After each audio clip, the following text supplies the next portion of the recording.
Okay, I want to talk about this, and I'm going to preface this by saying I'm going to be very emotional. I want Black women to leave these institutional spaces. I fucking mean it in the bottom of my heart. I am so tired of seeing these memorials. I found this on LinkedIn. I'm barely on LinkedIn. I went there to promote my damn podcast that I was on, and I scroll, and this is the first thing I see taken from Twitter.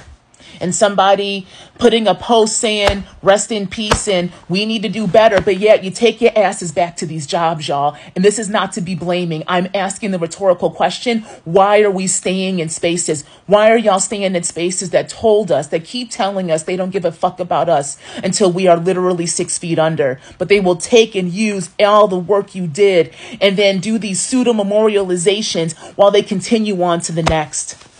We got to leave these spaces, y'all. Y'all got to leave these spaces. I'm serious. And I know it seems scary. I know you're probably like, well, I got bills to pay, or I did all of this, but I can make a difference. I'm sorry. And I mean this from the bottom of my heart. They don't give a fuck, and they don't want to make a difference. They want your body and labor until you can give nothing else.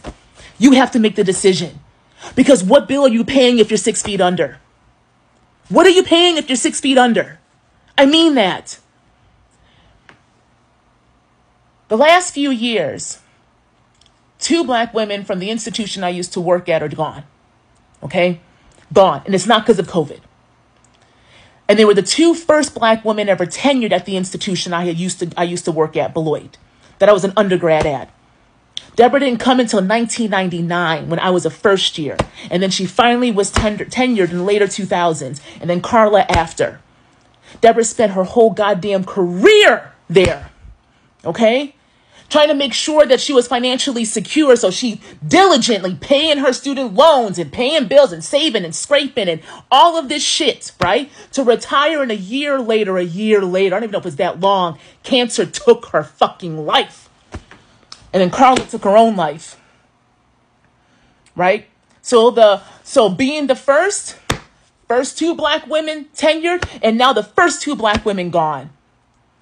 And you know what Deborah got? Deborah got her name put on a room in the building that literally slowly choked her life over the years. But you know who's still living, y'all? You know who's still living? All them white academics and administrators who made her life and the rest of our lives fucking hell. While we sitting there trying to pour into the institution who literally stole our breaths. I mean this from the bottom of my heart, Black women. Get the fuck out of these institutional spaces, because they will take everything they can until they can take nothing else. And then it's on to the next. We are so much better than this, so much more than this.